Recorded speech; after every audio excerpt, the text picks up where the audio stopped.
Aujourd'hui, je m'adresse à un leader, mais un leader qui n'arrive pas à prendre sa place. Je t'explique. Donc en fait, on a le sentiment qu'il y a une grande part de culpabilité. C'est un peu comme si tu t'excusais de ce statut de leader, en fait.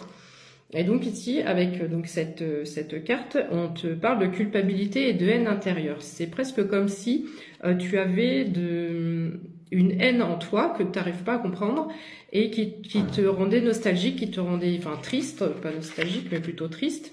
Et on t'explique avec cette carte que cette haine te vient d'une vie antérieure et qu'il faut que tu arrives à couper ce lien. On l'a ici avec cette carte-là. Il faut que tu arrives à couper ce lien pour pouvoir te pardonner de cette vie antérieure, en fait. Voilà, avec le chapelet ici, on a le pardon.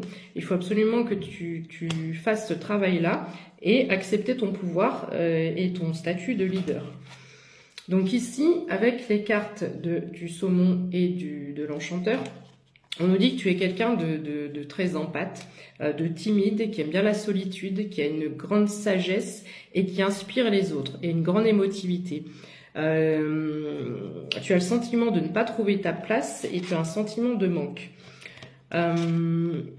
On te voit aussi comme une personne avec une imagination fertile, une inspiration créative, avec cette carte-là. On te dit que tu es quelqu'un d'audacieux. Et on a, avec l'idée du pont en ruine, cette idée que tu ne veux pas cette place... c'est pas que tu veux pas cette place de leader, c'est que c'est un peu comme si tu disais, oui, mais pourquoi moi un peu comme si tu ne le méritais pas, voilà, c'est un peu ce que je cherche. Donc on a un petit peu, je vois un peu une personne qui est tournée vers le monde ou un public, il y a un rapport aussi à l'étranger.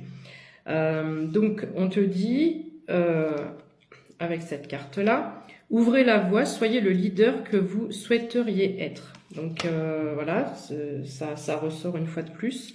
On te dit que tu as un don inné ou des dons innés, donc je ne sais pas dans quel domaine tu es. Ici, il y a vraiment l'amour l'amour d'un public ou quelqu'un, tu inspires les gens. Et on te dit de voir ton potentiel, en fait. Mettre en lumière l'inconscient et voir ton potentiel. On te dit aussi que c'est ta destinée et que c'est un plan d'âme. Enfin, c'est ton plan d'âme, c'est ta destinée. Ensuite, on parle de souveraineté énergétique. Et avec le dragon d'eau ici, on te met en garde parce que comme tu es très empathique, tu as tendance à vouloir arranger les problèmes des autres et à aider les autres.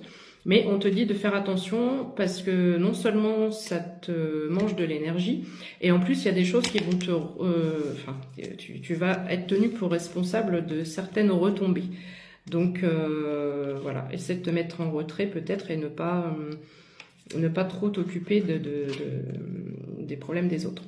Donc on te conseille de te pardonner, de méditer et pour ton succès de trouver une harmonie entre tes actions et tes émotions. Comme tu es quelqu'un de très émotif, il faut que tu arrives à trouver l'harmonie entre les deux. Et enfin, je te fais un petit message d'effet. Une situation va bientôt prendre une autre tournure, un événement pourrait te surprendre, sois attentif. Voilà, donc il y a quelque chose qui arrive. Et enfin, ici, on a la notion de dévouement et de puissance. Voilà, je pense que tu es un grand leader qui va, en tout cas, faire de grandes choses. J'ai pas de carte pour te dire le domaine, mais voilà. Donc tu peux prendre les rênes de ce que tu es en train de faire et ne culpabilise pas et ne t'excuse pas. Voilà. C'était le message du jour. Bonne soirée à tout le monde, à plus tard.